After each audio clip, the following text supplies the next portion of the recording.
هر زلمی چې جوختۍ خپلې سینې ته د رباب په دې تارونو کې څه چل شته چې درنې درنې شملې ورته ټیټېږي دې شلېدلو ګریوانونو کې څه چل شته. بسم الله الرحمن الرحیم. السلام علیکم ګرانو کتونکو. دا وخت په ضلع دیر اوسوړی دره د اوسوړی درې په بازار کې ناست یم. اوسوړی فلاحي تنظیم ملګري زما سره ناست دي. کوم تنظیم چې د یتیمانانو په سر باندې لاس کړي د غریبانانو همسایه جوړیږي هغه ماشومانو دپاره کار کوي چې کوم د سکول ویلو قابل دي خو د هغې د وس مناسب یا د هغې د کور حالات د دې وخت حالات هغې سکول ویلو سبق ویلو ته نه پرېږدي. دا ملګري دا خلک د هغه چا سایه دي کوم چې بیماران دي په کورونو کې پراته دي د هغې علاج کېږي خو د پیسو د نشوالي یا د نورو څه مسلو د وجې هغه د خپل علاج نه محرومه دي خپل علاج نه پاتې دي. د ټول نه مخکې زه خبرې کوم د دې تنظیم چې کوم مشر دی دا سوچ چې چا راوړی دی. زه اوس عبدالخالق صاحب سره خبرې کوم چې دې تنظیم په حواله راته څو خبرې وکړي چې دا سوچ څنګه راغی او دا تنظیم دا شکل دې ځای پورې څنګه راغی. بسم الله الرحمن الرحیم. چې زمونږ د نوجوانانو دا راپاڅېدو او دا سوچ وکړو چې زمونږ د علاقه دا پسمانده پاتې شو ده او دیو د ترقیاتي کارونو نه ډېر لاندې پاتې شو دي نو په دغه سوچ باندې دیو دا تنظیم جوړ کړو چې زمونږ د علاقه کې ښه کارونه وشي د یتیمانانو سره مرسته وشي او د دې سره سره هغه خلک چې هغه بېاثري دي د هغوی سره مدد وشي. نو دغه سوچ دی وکړو او د تنظیم د بنیاد دی کېښوده. په دې تنظیم کې څه کارونه وشو راته مختصر شان ووایي. په دې تنظیم کې په غټ اختر کې تقریبا موږ 30 کورنۍ ته فکج ورکړی دی د چینو په شکل کې. د 3 هلکان چې هغوی بېوسه وو هغوی موږ بسکولونو کې داخل کړو د هغوی د بستو انتظام موږ وکړو د هغوی دپاره د کتاب او د قلم او د کافۍ د هغې انتظام موږ وکړو او د دې سره سره یو 2 بیماران چې دي نو د هغوی دپاره هم موږ چانده وکړه د هغوی سره مالي مرسته موږ کړله په دې کې. مننه ګرانو کتونکو. تاسو د دې مشر خبرې تاسو واورېدې. راځم د دې تنظیم د یو بل فرد د یو بل ورور سره هم خبرې ترې کوم. د دې تنظیم د دې غونډې سیکرټري علي رحمان صاحب هم ناست هغه سره خبرې ترې کوو. علي رحمان صاحب مشر خو په خپلو خبرو کې ووي چې دې ماشومان سکولونو کې داخل کړه یا اختر کې پیکیجز ورکړی شو نور څه کارکردګي د ستاسو په هغې راته څه مختصر خبرې وکړي. بسم الله الرحمن الرحیم. د ټولو نه اول زه ستاسو ډېر زیات شکرګزار یم چې زموږ د علاقې ته تاسو تشریف راوړو او زموږ د اواز تاسو مخکې بوتلو کې مدد ورکوئ. د سرجي تاسو د تنظیم د مخکې بوتلو په حواله سره خبره وکړه نو دا تنظیم زموږ د سینو د تړف او د درد یو اواز دی او زه پخپله د دې علاقې بچی یم اوسېدونکی یم. زموږ په دې غونډه ضلع کې او په دې تحصیل کې زموږ د علاقې ته لږ ډېر زیات په کوز نظر کتی کېږي او د هغې هم بنیادي وجه دا ده چې زموږ دلته د علم رڼا نشته.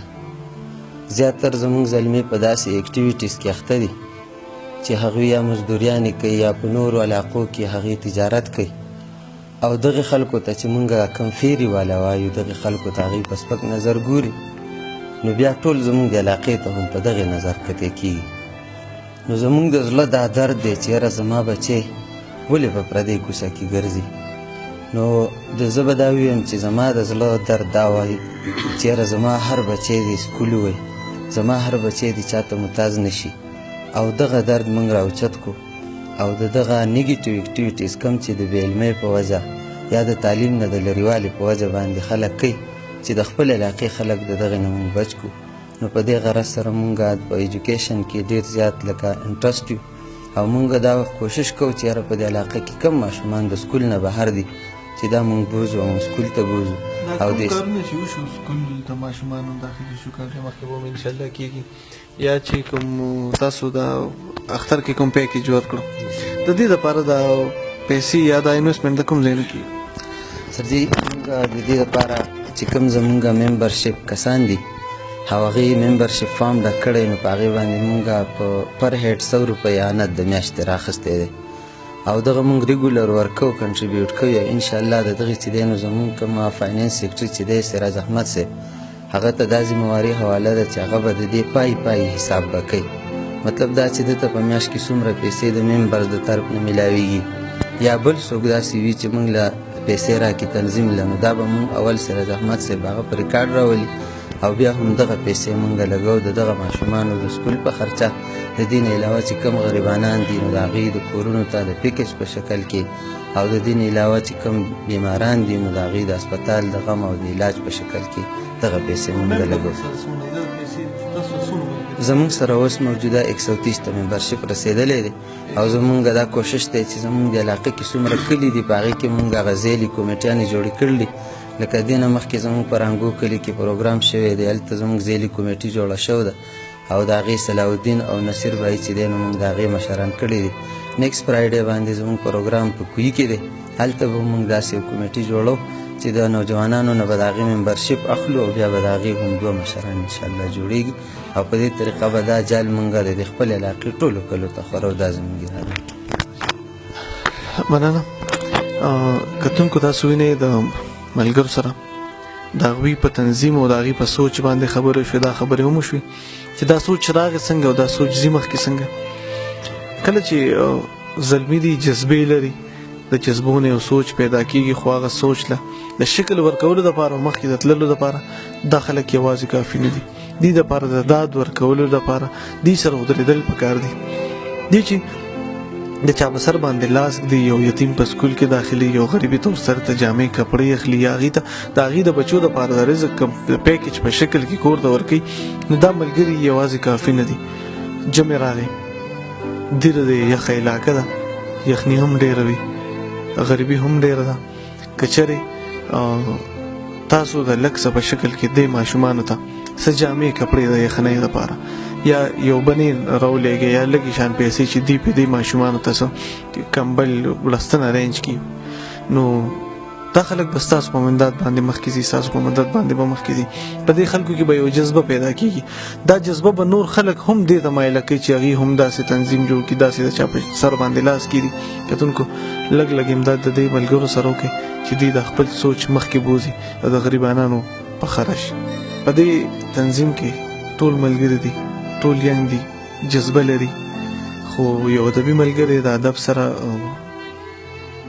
سره ریلیټډ ملګری هم په دې کې ناست دی. عزیز الله صاحب ته ریکویسټ کوم چې راشي او هغه په دې تنظیم باندې یو نظم لیکلی دی، هغه ته تاسو واورئ، تاسو یې ډالۍ کړئ. عزیز الله صاحب.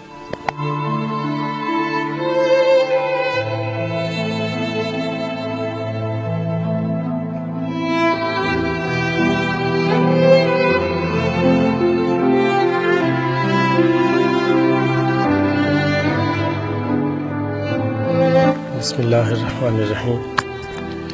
زه د ټولو نه مخکې د ارمان صاحب، کیمرامین صاحب او د نور عام وګړو کوم چې دلته راغلي دي او زموږ علاقې ته راغلي دي او زموږ په تنظیم کې حصه واخیسته، او زموږ د علاقې چې کومه دک دی، کومه درد دی، کومه تړف دی او کومه بنیادي مسلې دي موږ ته د هغې مخې ته په بتلو کې زموږ مدد کوي، نو زه د دې ډېره زیاته شکریه ادا کوم او دوی ته د زړه د کومې نه وایم چې یقینا یو جهان مننه.